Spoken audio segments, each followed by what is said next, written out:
నిత్య జీవితంలో మనకు తెలియకుండానే పొరపాటున కొన్ని పనులు చేస్తూ ఉంటాం. పొరపాటుగా కొన్ని చేయకూడని పనులు కూడా చేయవలసి వస్తుంది. ఆ పనులు జరిగిన తర్వాత మనకు తెలియకుండానే కష్టాలు రావడం మొదలవుతూ ఉంటాయి. మరి ఈ కష్టాల నుంచి బయటపడాలంటే ఏం చేయాలి? కష్టాల నుంచి ఎలా తప్పించుకోవాలో తెలియక సతమతమవుతూ ఉంటాం.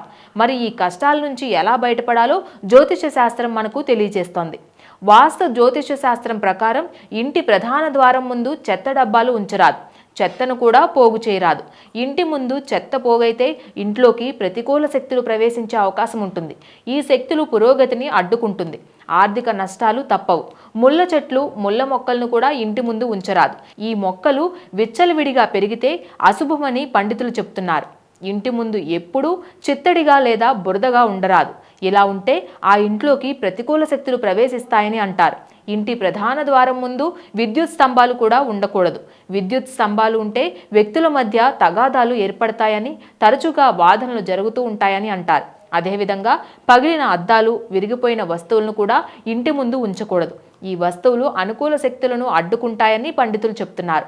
కాళ్లకు వేసుకునే చెప్పులను కూడా ఇంటి ముందు విడవరాదు. ఇవి అవాంఛిత శక్తులను ఆకర్షిస్తాయని, ఇంటికి మంచిది కాదని పండితులు చెప్తున్నారు.